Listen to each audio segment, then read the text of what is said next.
Let's now talk about identifying risks. As I mentioned last time, identifying risk is one of the most difficult things to do out of the three sort of fundamental modes of working.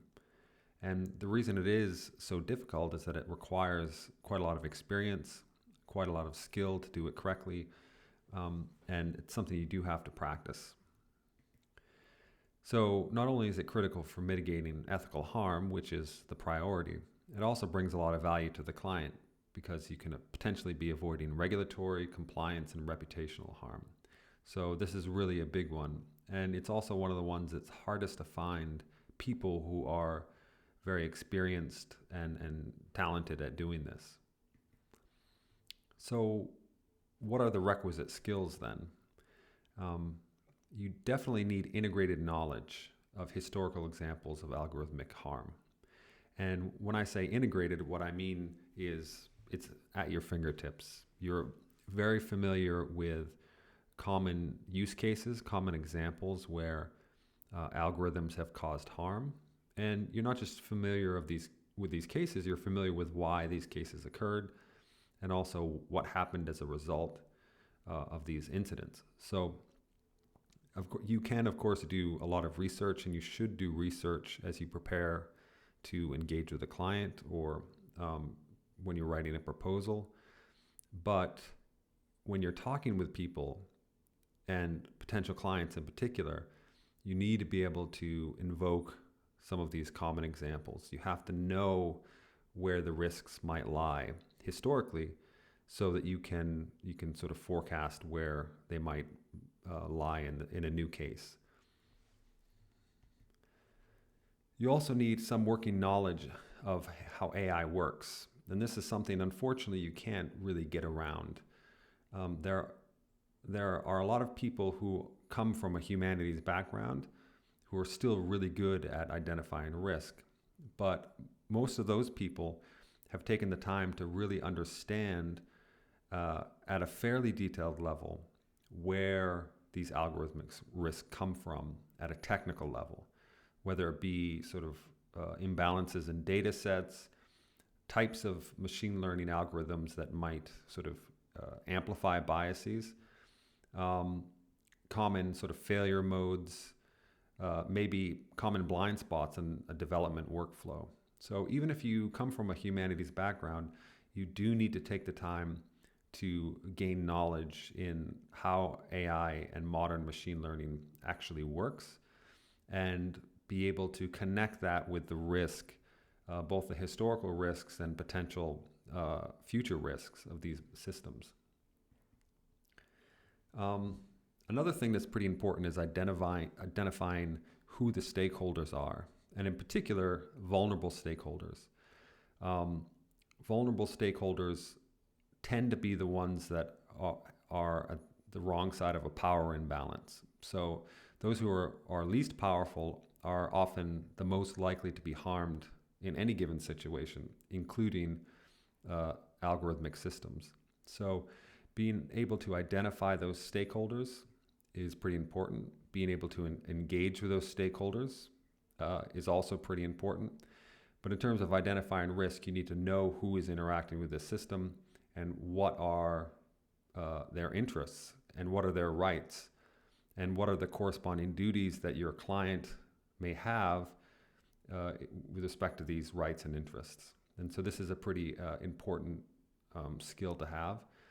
And this is also where ethicists are really good, because it's not just legal and regulatory frameworks that you have to be dealing with, it's also moral frameworks and what values your client may have. And you have to make sure that there's alignment with the values of your client and what's actually happening with the algorithmic system.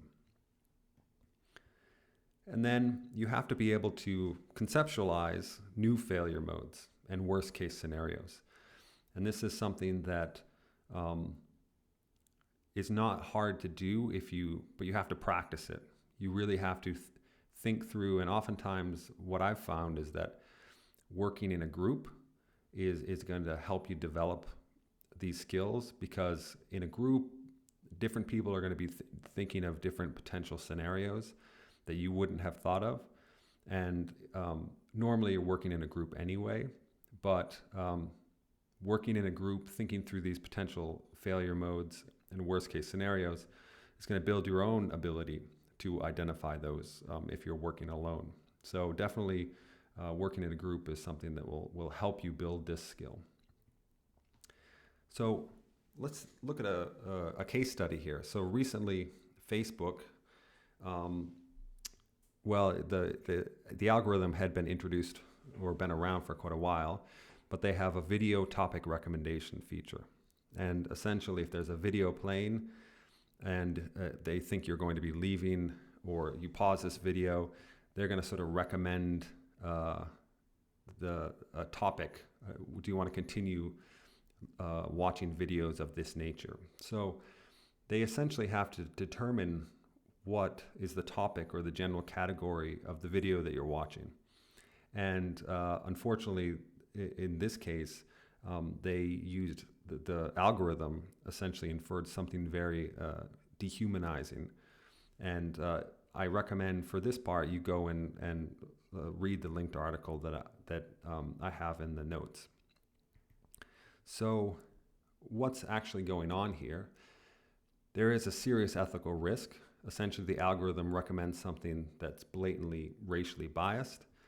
And oftentimes these kind of algorithms can also recommend things that are unnecessarily gendered. So there were cases where autocomplete for text, companies like Google and Microsoft, they'll have these autocomplete, and oftentimes those are unnecessarily gendered or just plain old dehumanizing. So this is a serious ethical risk, and this also corresponds to a pretty serious reputational risk, as you can see for Facebook in this case.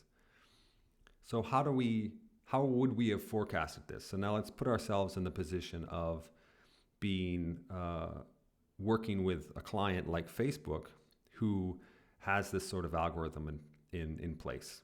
And so as a consultant, you're coming in and you're saying, here's this algorithm. Let's try to assess potential risk, ethical or reputational. Okay, and those two are really linked, especially in this case. So at BABL, we have a whole sort of methodology around this, which I won't get into here, but essentially it has to do with building a sort of contextual narrative, something we call a CETA narrative. And you build this narrative, you identify stakeholders, and you sort of try to map the potential risks to the rights of those stakeholders.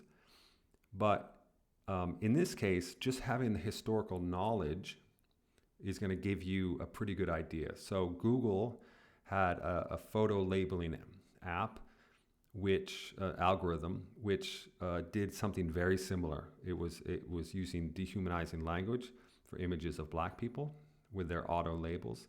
And this was a big deal over a year ago. And this is one of those things that if you work in this field, you would have known that. And had you been studying, you would have known that this kind of dehumanizing labels is something that has happened before. You also then have to have the technical knowledge, and you have to know that topic recommendation for videos is probably going to be utilizing either similar training data, similar types of labeling, human labeling, and also similar kinds of algorithms to object detection. Because normally what they would have to do is actually look at the frames of the video, and it would be trained on, so it's really like an image, an object detection type algorithm. And so those two things are going to be prone to similar biases, especially since for video topic recommendation, they're probably using some sort of pre-training from some older data sets which are known to have these sorts of biases in them. And so you have to have that technical knowledge to understand there's a chance of a transfer of those sort of biases into this algorithm. You have to also understand the stakeholders, and the BIPOC community has been particularly impacted by these sort of biased or racist data sets. And you add to that the lack of diversity in big tech, meaning that there are blind spots. People are not paying attention to these issues, or there's a potential for them not paying attention to these issues. And that has resulted in disparate impact and treatment from algorithms of this type. And so you have to understand for particular stakeholders that the risk is higher. And then after this, you have to forecast future risks. So what else is being overlooked? And that's something that I want you to think about now. And please, if comment below if you have ideas, but start to think about if you were a consultant working with Facebook, realizing now that there's this historical example and a real example which has happened just now, what other risks could you potentially see in the future? And try to go further than that. How might you test for those potential risks? How might you test to see if there's similar biases for other groups? And comment below, let me know what you think. But definitely this is a really good use case for putting yourself in the shoes of a person who has to help a company like Facebook avoid these kinds of ethical harm and reputational risk. How are you going to advise them to do that? Up next, we're going to be talking about researching potential solutions to problems like these.